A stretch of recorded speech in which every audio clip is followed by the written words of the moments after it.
L'Europe veut la guerre, les amis. Point barre. C'est tout, ça s'arrête là.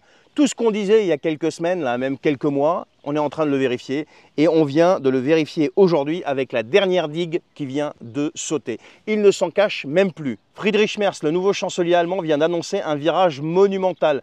Plus aucune limitation sur les armes livrées à l'Ukraine. Qu'est-ce que ça veut dire? Ça veut dire que Kiev peut désormais frapper directement le territoire russe avec des armes occidentales. C'est exactement ce qu'on dit depuis le début. Ils veulent absolument provoquer Moscou. Quel qu'en soit le coût, les conséquences, ils n'en ont rien à faire. Ils cherchent le prétexte, l'étincelle, le missile de trop, la moindre raison pour que la Russie riposte, ce qui leur permettra de dire « vous voyez, maintenant il faut intervenir ». Voilà. Et là, on y est presque. C'est plus une aide défensive là. C'est plus du tout de la solidarité diplomatique et tout ce tralala marketing qu'on nous raconte, auquel ils ne croient même pas eux. C'est une stratégie de confrontation directe qui est pensée, qui est assumée, qui est orchestrée et qui est appliquée depuis le début. Et les conséquences, comme je vous dis, ils n'en ont rien à foutre parce que ce ne sont pas eux qui iront en première ligne, ce ne sera pas leurs gosses, ni leurs amis, ni leur famille, personne. Ce sera vous, ce sera nous, ce sera nos enfants. Et en plus, ils prennent tellement ça à la légère que Merz annonce ça comme un simple ajustement logistique.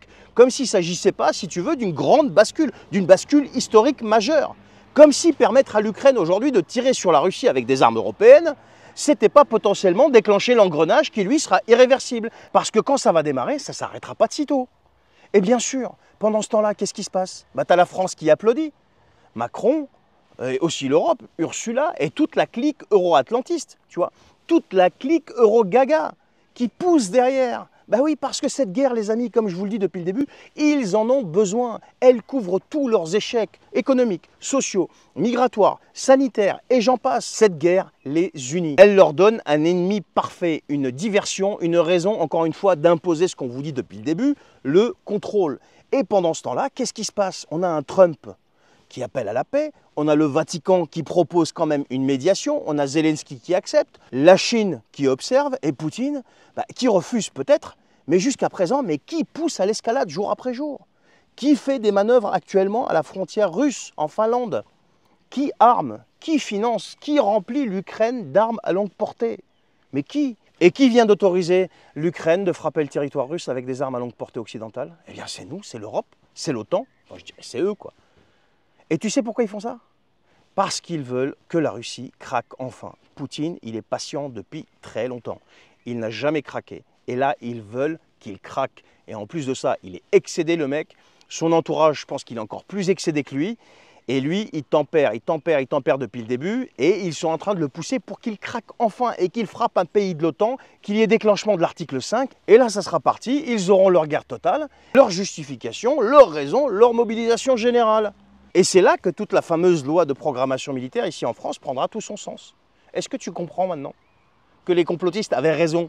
Et si tu continues à croire que c'est du n'importe quoi, que c'est complètement fou, que c'est du délire ce que je raconte, regardons les faits. Tu as 5000 soldats actuellement à la frontière russe en Finlande. Plus de 700 véhicules américains, britanniques, etc. À la frontière russe en Finlande. Hein. 115 manœuvres militaires prévues en 2025 par la Finlande. Là-bas, alors que la Finlande, c'était le pays qui était super pacifique, etc. On a des drones, on a des missiles, on a des soldats de l'OTAN à quelques kilomètres de Saint-Pétersbourg. Et des gouvernants qui annoncent ça avec le sourire.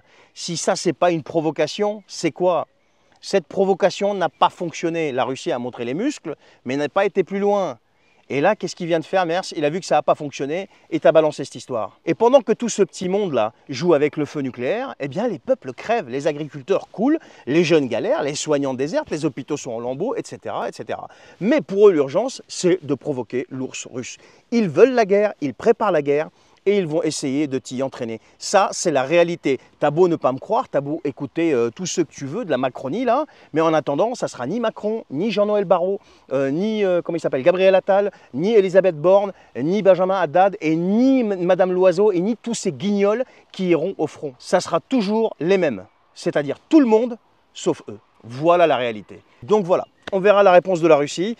Je crains pour les jours à venir, franchement, je ne sais pas comment ça va se passer, mais cette fois-ci, à mon avis, ça va être très cinglant et c'est très très dangereux.